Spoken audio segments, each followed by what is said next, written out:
నిజామాబాద్ జిల్లాలో హమాలీల కొరత కారణంగా ధాన్యం కొనుగోలు ఆలస్యమవుతుంది. కొన్నేళ్లుగా బీహార్, జార్ఖండ్, ఒరిస్సా, మధ్యప్రదేశ్, ఛత్తీస్గఢ్ రాష్ట్రాల నుంచి హమాలీలు వస్తున్నారు. వారికి బస్తాకు 13 రూపాయలు చెల్లిస్తారు.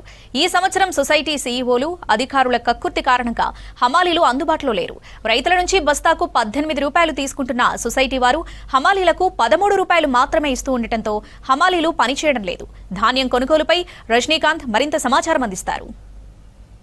జిల్లాలో ధాన్యం కొనుగోలు నత్తనడకన సాగుతున్నాయి. గత కొద్ది రోజులుగా కూడా ఆయా సొసైటీ పరిధిలో ధాన్యం కొనుగోలు ఎక్కడికక్కడ నిలిచిపోయింది. దీనికి ప్రధానంగా లేబర్ సమస్య అనేటువంటి విషయాన్ని చెప్తున్నారు. ప్రధానంగా లేబర్కి ఇచ్చేటువంటి హమాలీ ఛార్జెస్లో జరుగుతున్నటువంటి అక్రమాల కారణంగానే లేబర్ అందుబాటులోకి లేరు. సాధారణంగా నిజామాబాద్ జిల్లాకు సంబంధించి గత 5-6 సంవత్సరాలుగా కూడా కొనుగోలు సమయంలో ఉత్తరాది రాష్ట్రాలు బీహార్, అట్లాగే జార్ఖండ్, ఛత్తీస్గఢ్ రాష్ట్రాల నుంచి పెద్ద ఎత్తున లేబర్ అంతా కూడా ఈ ప్రాంతానికి వస్తున్నారు. కానీ ఈ సంవత్సరం వారంతా కూడా పూర్తి స్థాయిలో ఆ టీమ్స్ రాలేదు. దానికి కారణం ఏంటంటే ఆయా సొసైటీల పరిధిలో వారికి ఇచ్చేటువంటి హమాలీ ఛార్జెస్లో జరుగుతున్నటువంటి అవినీతి కారణంగానే పెద్ద ఎత్తున లేబర్ ఇక్కడికి రావట్లేదు. దీంతో కొనుగోలు చాలా ఆలస్యం అవుతున్నాయి. ఈ యాసంగి సీజన్లో నిజామాబాద్ జిల్లాకు సంబంధించి 4.5 లక్షల ఎకరాల్లో వరి సాగు చేసిన రైతులు దాదాపు 17 లక్షల మెట్రిక్ టన్నుల ధాన్యాన్ని కొనుగోలు చేస్తామంటూ అధికారులు ఇప్పటికే ప్రకటించారు. ఇందుకోసం 699 కొనుగోలు కేంద్రాలు ఏర్పాటు చేస్తామని కూడా ప్రభుత్వం ప్రకటించింది. కానీ గ్రౌండ్ లెవెల్లో చూస్తే అట్లాంటి పరిస్థితి కనిపిస్తలేదు. తొందరగా కొనుగోలు పూర్తి చేయనటువంటి విషయాన్ని రైతులు చెప్తున్నారు. ఏమైంది, ఎన్ని రోజులైంది మీ పొలం? నేను 20 రోజులు అవుతుంది. 14వ తారీఖు కోసిన. ఈ వారికి నిండా సంచులు ఇచ్చారు లొల్లు పెడితే. అడిగితే అమలు లేరు అంటున్నారు. ఇది కాదు. ఇక నెంబర్ ప్రకారం నెంబర్ రాసి ఇచ్చారు. అది 14 నెంబరు. ముందు కోసినట్టుగా వెనక కోసినట్టు ముందు పెడుతున్నారు. బాగా ఇబ్బంది అవుతుంది. పోయినసారి కానీ ఇబ్బంది అవుతుంది. చూసినోడు కూడా లేడు, షాంపులు చూసినోడు కూడా లేడు, షాంపులు చూసినోడు కూడా లేడు. ఎంత వస్తుంది మార్చడానికి కూడా చూసినోడు కూడా లేడు. మేమే చూసుకుంటున్నాం.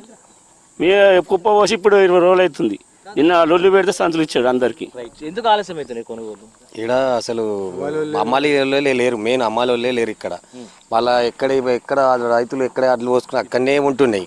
మెయిన్ ఏంటంటే అసలు సొసైటీలకు వీళ్ళు పనిచేసే వాళ్ళే వస్తలేరు, ఇలా వర్క్ చేసే వాళ్ళే వస్తలేరు మెయిన్. మళ్ళీ ఏమన్నా అడ్లు ఇప్పుడు కుప్ప చేసుకున్నాం, అవి ఏందో 6 మ్యాచర్ వచ్చినాయా లేవని కూడా వాళ్ళు వచ్చి చెక్ చేస్తలేరు. మేమే మిషన్ తీసుకోవాలా, మేమే చెక్ చేసుకోవాలా. సంచుల గురించి వస్తే కూడా లొల్లి ఇస్తలేరు, సంచులు ఇస్తలేరు. నిన్న మొన్న కోసిన ఏమో కాట అవుతున్నాయి, 15-20 రోజులు కోసిన ఏమో కాట అవుతలేవు. బాగా ఇబ్బంది అవుతుంది. ఇప్పటి దగ్గర అన్నా కానీ పొలం కోసి 20-25 రోజులు అవుతుంది. ఇప్పటిదాకా కాటగాలు సంచులు కూడా ఇస్తలేరు వీళ్ళు. ఇప్పటికి కూడా ఇప్పుడు మేము వచ్చి మాట్లాడుతున్నాం, ధర్నా చేస్తున్నాం. ఒక్కళ్ళు కూడా లోపల లేరు, రెస్పాన్స్ కూడా ఇస్తలేరు మాకు. 40 మంది సిబ్బంది, 40 మంది లేబర్ ఉంటేనే మాక్లూర్ సొసైటీ అనేది వడ్లు అనేటివి తొందరగా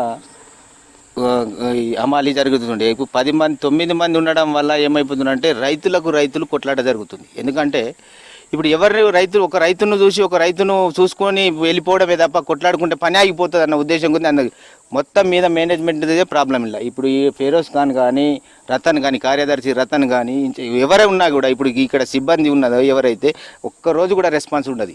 ఏమైందంటే మేము ఎన్నిసార్లు ఫోన్ చేసినా కానీ రేపు వస్తారు, ఎల్లుండి వస్తారు. దానివల్ల ఇప్పుడు 15 రోజులు ఏవైతే 15 రోజుల నుంచి కటింగ్ అయిన పొలాలు ఉన్నాయో అవి అక్కడనే ఉన్నాయి.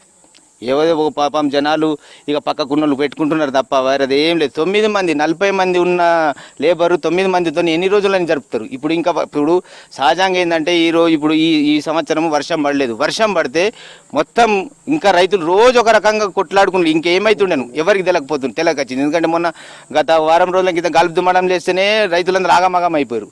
ఇప్పుడు దానివల్ల ఇప్పుడు ఇక్కడ ప్రాబ్లం ఏంటంటే మొత్తం మీద లేబర్ షార్టేజ్, వేరేది ఏం లేదు. లేబర్ లేకపోవడం వల్ల రైతులకు కొట్లాటలు జరుగుతున్నాయి. రైతులు కొట్లాట, లారీలు వస్తున్నాయి. లారీలు రాకపోవడానికి ఏం ఇబ్బంది లేదు, లారీలు ఉన్నాయి, అన్నీ ఉన్నాయి. కాకపోతే ఏంటంటే లేబర్ లేక ఇక్కడ అన్ని కుప్పలన్నీ లేట్ అవుతున్నాయి అన్నట్టు. లేబర్ మొత్తం మీద ఇళ్ళది ముందు జాగ్రత్త లేకపోవడం వల్ల ఈ సొసైటీ ఇక్కడ మాక్లూర్ సొసైటీ విషయం ఇది మొత్తానికైతే ఇళ్ళ ప్రాబ్లంతో లేబర్ లేరు. సో ఇట్లా రైతులు అయితే తీవ్ర ఆందోళన వ్యక్తం చేస్తారు. మాట్లాడదు ఇంకొంతమంది రైతులు కూడా. అన్న చెప్పండి, అసలు ఎందుకు లేట్ అవుతున్నాయి? మీరు పొలం కోసి ఎన్ని రోజులు ఎందుకు లేట్ అవుతుంటే ఇప్పుడు 20 రోజులే పొలాలు కోసి ఇప్పుడు అడ్లు కాట పెడదామంటే అడ్లు కాడ పోయి ఎండిపోయి మొత్తము ఆడసుగా రైస్ మిల్ వాళ్ళు మొత్తుకుంటున్నారు, వదన తక్కువ అవుతున్నాయని. అట్లా కటింగ్ అంటున్నారు. మర్రా అట్లది ఇప్పుడు ఒక డైరెక్టర్ లేరు, ఓడు పట్టించుకుంటాను లేడు అసలు. మాకులూరు ఒక పల్లెటూరులో అన్నా ఇంత ఒక టీం నడుస్తున్నది, 2 టీంలు నడుస్తున్నాయి. ఒక పల్లెటూరులో. ఈ మాకులూరులో ఇంత పెద్ద సొసైటీలో ఒక టీం నడితే 6 ఎన్ని అదైతే ఎన్ని కుప్పలంతా కొడతారు పాపం తెల్లందాకపోతుంది అక్కడ. ఇంకా వస్తున్నారు, రోజు వస్తున్నారు అంటారు. ఇక్కడ ఓ రిప్రజెంటేటివ్ లేదు, ఒక డైరెక్టర్ లేడు, ఓ చైర్మన్ లేడు, ఓడు లేడు. ఉన్నది దెబ్బ తిన్నారు, ఆరాం పోయి ఇంట్లో అన్నారు. ఈ కలెక్టర్కి ఏం చేస్తారు వీళ్ళంతా? అందరినీ దొరకబట్టి అది చేయరు దానిని. అది ఎన్నొద్దులే ఇప్పుడు 2-3 ఏళ్ళ ఇప్పుడు 2 సంవత్సరాల సంది ఇదే లపడ నడుస్తుంది సొసైటీలో. ఏడోడ తిన్నారు, ఏడోడ ఇప్పుడు సపరేట్గా ఊకున్నారు. ఒక్కడన్నా అత్తలేడు, ఒక్క సొసైటీ ఒక డైరెక్టర్ అత్తలేడు. ఒకవైపు హమాలీల కొరత, మరోపక్క సిబ్బంది నిర్లక్ష్యంతోనే కొనుగోలు ఆలస్యం అవడంతో రైతులు ఆందోళన చేస్తున్నారు. తరచూ సొసైటీల వద్ద ఐకేపీ కేంద్రాల వద్ద ధర్నాలు, ఆందోళనలు చేస్తున్నారు. సో ఇట్లా జిల్లా వ్యాప్తంగా అయితే ప్రస్తుతం పూర్తి స్థాయిలో కొనుగోలు కేంద్రాలు ఓపెన్ కాకపోవడంతో అయితే కొనుగోలు నత్తనడకన సాగుతున్నటువంటి పరిస్థితి ప్రస్తుతం నిజామాబాద్ జిల్లా వ్యాప్తంగా నెలకొంది. కెమెరా పర్సన్ రాజేష్తో రజనీకాంత్, V6 న్యూస్, నిజామాబాద్ జిల్లా.